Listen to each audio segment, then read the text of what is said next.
Hi guys, it's Derek here from Bush Monkey Survival. We've had a couple of queries about our firelighters, so I thought I'd do this little video for you. I say little, it could be a few minutes long, maybe as much as 10, so be prepared for that. Make yourself a coffee, get comfortable. Sorry, the neighbours have just decided that they want to cut the hedges. I do apologise for that. It may drown out some of what I'm saying. Unfortunately, yeah, we will see. So yeah, the monkey firelighter on the left, I've already pre-opened that. If you leave the core whole, they are completely waterproof. They can be submerged then lit, which is one of the things we are very proud of. They're based on recipes and tools that were used in Native America and the Middle East. Going back several thousand years, we're talking about pre-Christian history here, something that I love studying. I've been making these on and off for a number of years. We're going back 2 decades, I suppose. So yeah, the question that was asked was, why spend £2 on a dozen of these firelighters, these monkey firelighters, when you can go to the supermarket and spend £2 on 20? Modern chemical firelighters. So that's what I've done, is I've gone down to a local big brand supermarket with a big green logo. I will leave you to work that one out. And I've bought a box of their firelighters. £2, £1.99 for 20. And the other thing that was suggested was cotton wool. Straight up cotton wool. They will all start fires. I'm not going to argue with that. That's absolutely correct. They do. Efficiency is what we're going to look at here, length of burn and so forth. So yeah, let's get started. So we've got a monkey firelighter on the left, that's one of our small ones, modern firelighter on the right, and a cotton wool ball. I've gone by unit rather than comparable size. Size wise, the modern firelighter there and the monkey firelighter both weigh just short of half an ounce, so weight wise they're comparable. So carriage wise you're not going to feel any real difference. So yeah, let's light them up and see what's going to happen. I'm going to start with the monkey firelighter. I'm just going to use matches today just for speed and efficiency. They will light at first strike from a steel.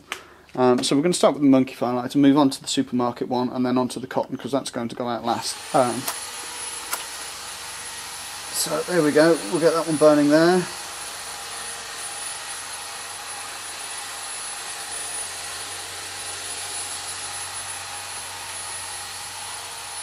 There we go. Get the modern lighter going, and of course the cotton, as we said. There we go, they're all burning. So as you can see, the monkey firelighter, it has a steady, slow burn to get started. The modern supermarket one goes off like a demon straight away. But what you will notice is the big plume of black smoke that's coming off the modern firelighter. It's blowing left, right and all over the place at the moment. Our one, in comparison, if I just move the modern firelighter to the side for a second. There we go, we'll move that over there. No smoke. Absolutely zero sign that it's there. We'll slide that back in there so you can still see. There we go. So within seconds they're really burning at a similar kind of pace. The cotton wool ball has practically gone out now. It's smoking and smouldering. There's a couple of little flames that pop in and out of it, but nothing dramatic at this point. As you can see, they're all burning fairly equally, or certainly the monkey and the supermarket firelighter. So we're going to leave those go. I'll tell you a bit more about the monkey firelighters. I started making these, as I say, close to 20 years ago. I used to do wild camps and so forth. And well, actually no, it's more than 20 years ago now, because I was 15 when I first used these. So yeah, that's 25 years ago. I'm a big history buff, so I've looked into how these were made, where they were used, what ingredients were sourced, and so forth. And yeah, I started recreating them. These are as true as you will get to the originals that were made thousands of years ago. There are other options for materials that I can use, which are even more traditional. The ingredients that I use here were available. Other ingredients are far more expensive and were used in higher end households, palaces and so forth, to light fires in their halls and so on, and to keep things cost effective for you guys, I have just used what the poorer people would have used. Just as a point of interest, as you can see, the modern firelighter now is starting to die down. These have been burning for 3 minutes maybe. The Monkey, on the other hand, is burning like crazy. So yeah, you will be able to dry off your damp firewood, whatever, with this quite happily. It will keep going. So yeah, getting back to what I was saying, so I've intentionally kept the costs down. If I was to use the ingredients used by the richer families of the times, you would be looking at probably triple the price, if not more, to use those ingredients, which, whilst lovely and smell wonderful, really aren't suited for survival necessarily. I know guys in America that do use them. They've got their own sources for those ingredients at home. I don't. I would have to buy it in, which would cost far more money than would make it cost efficient for you guys. So yeah, we're burning away quite happily, as you can see. They're both still burning. The modern firelighter is starting to slow down somewhat. Still pumping out the black smoke there. If black smoke is what you want, if you're stuck on a cliff top and you want a signal fire with lots and lots of black smoke, next to grabbing old tyres and bits of plastic and so forth, you could burn a whole wodge of these modern firelighters and I suppose you'd get a big black plume of smoke. How many of you are going to want rescuing from the cliff top and would require that in what you do? I don't know. If you just want something clean, waterproof, windproof, lights in seconds, and is consistently burning, I mean, we are at probably 6 minutes burn time at the moment, I would suggest the Monkey firelighters are far more effective, and this seems to be proven with what we're doing here right now. If you would like more information, you can get us on Facebook. Just search for Bush Monkey Survival Materials and you will see our big orange logo with the monkey swinging in the trees. Click on us there, you can get us through there. You will find myself personally on there, Derek Gibbon, or you can just send us a message through the page and I will pick it up either way. I've had orders of, well, I've been putting these out on Facebook for about 4 weeks now and I've had orders of just over 500 units, about 530 something units, and 0 complaints, all compliments, nothing but 100% good comments. We've got a couple of professional reviewers who do survival reviews. They're looking at these. They've had packages sent out to them, which they've paid for. They've not been gifted. They were keen to buy and use. One of them, I won't mention his name, as soon as the package arrived, took it out, had a look at it, was gobsmacked by the fact that it gives off no odour, being the the cheaper version, the unscented version of the historical ones. There's no odour with them. As I say, there's no smoke.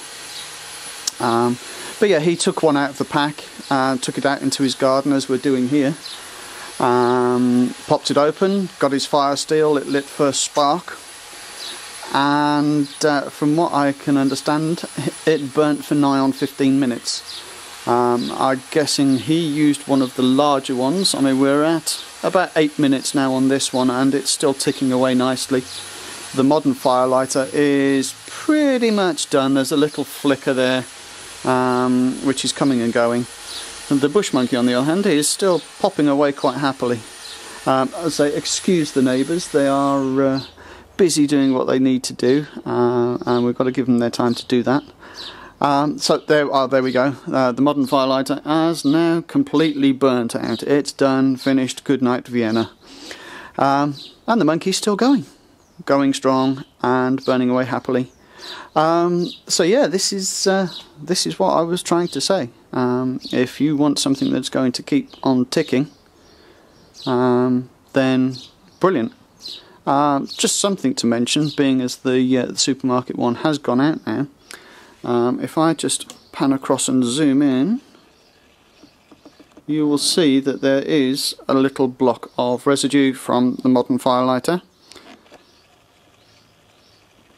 And when the monkey goes out as well, there will be a block of residue. Unavoidable. It happens when you're doing an experiment like this. Obviously, once you've got a proper fire going from these, the consistent heat from the fire generated will burn the residue away, so you will be left with practically nothing other than the ash of your fire and the usual remnants that you would expect from that. We've still got